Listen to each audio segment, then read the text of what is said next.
ഈ കേസിനകത്ത് ഈ സാക്ഷികളെ വളരെ വിശദമായ ക്രോസ് വിസ്താരം ഡിഫൻസ് വക്കീലന്മാർ നടത്തി.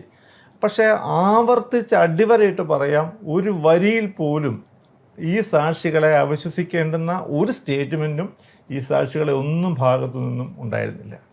അതിൻ്റെ അർത്ഥം എന്താണ്? സ്ഥലത്തുണ്ടായിരുന്നു ഈ സാക്ഷികൾ എന്നുള്ളതിന് അവർക്കുണ്ടായേക്കുന്ന മുറിവുകൾ, അവർക്കുണ്ടായേക്കുന്ന പരിക്കുകൾ തെളിവാകുന്നു.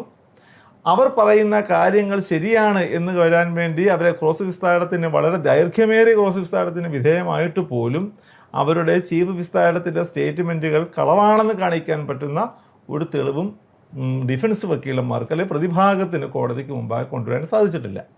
അടുത്ത ചോദ്യം, കോടതിയിൽ വന്നിട്ടുള്ള പ്രതികളെ ഈ സാക്ഷികൾക്ക് തിരിച്ചറിയുവാൻ സാധിച്ചിട്ടുണ്ടോ എന്നുള്ളത് തന്നെയാണ്.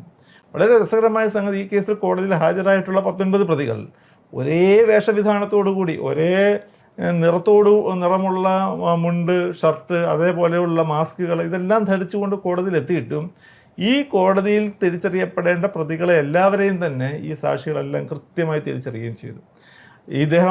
ഇപ്പോൾ ഈ വിധിന്യായം പുറപ്പെടുവിച്ച ജഡ്ജി ആയിരുന്നില്ല ആ സമയത്ത് ചീഫ് വിസ്താരത്തിന് പ്രിസൈഡിംഗ് ഓഫീസറായിട്ട് ഉണ്ടായിരുന്നത്.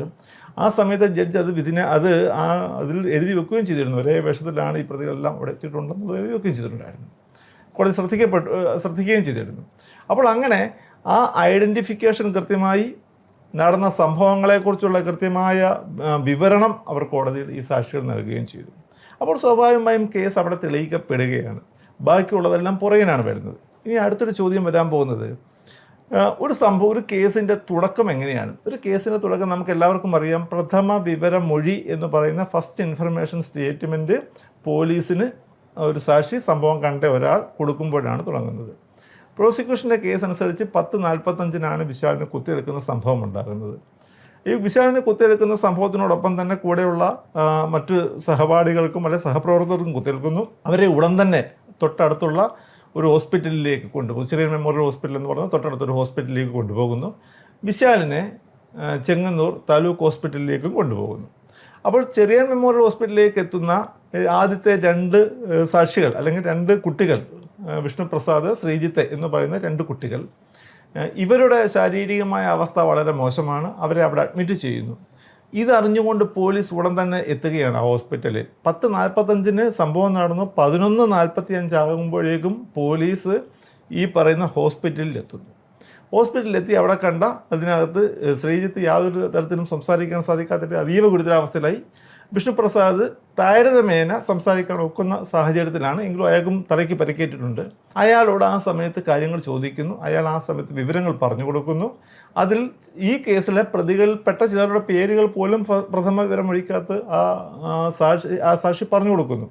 അതിൻ്റെ അടിസ്ഥാനത്തിൽ ഉച്ചയ്ക്ക് 1 മണിക്ക് തന്നെ FIR രജിസ്റ്റർ ചെയ്യപ്പെടുകയും ചെയ്യുന്നു. അപ്പോൾ എന്താണ് timely lodging of first information statement എന്ന നിയമത്തിൻ്റെ ഭാഷയിൽ പറയുന്ന കൃത്യസമയത്ത് തന്നെ പ്രഥമ വിവര മൊഴി റെക്കോർഡ് ചെയ്യപ്പെടുന്ന, കൃത്യസമയത്ത് തന്നെ FIR രജിസ്റ്റർ ചെയ്യപ്പെടുന്ന ഒരു കേസ്. ആ പ്രഥമ വിവരം മൊഴിക്കകത്ത് തന്നെ എന്നോടൊപ്പം പരിക്ക് പറ്റിയ ശ്രീജിത്ത് എന്ന് പറയുന്ന ആളിൻ്റെ പേരും 1 മണിക്കൂറിനുള്ളിൽ തന്നെ ഒന്നാം സാക്ഷി പറയുന്നുമുണ്ട്. അയാൾ പരിക്ക് പറ്റിയ ആളുമാണ്. അപ്പോൾ ഈ ശ്രീജിത്തിൻ്റെയും വിഷ്ണുപ്രസാദിൻ്റെയും ഒന്നും സാന്നിധ്യം അവിടെ ചോദ്യം ചെയ്യപ്പെടുന്നില്ല.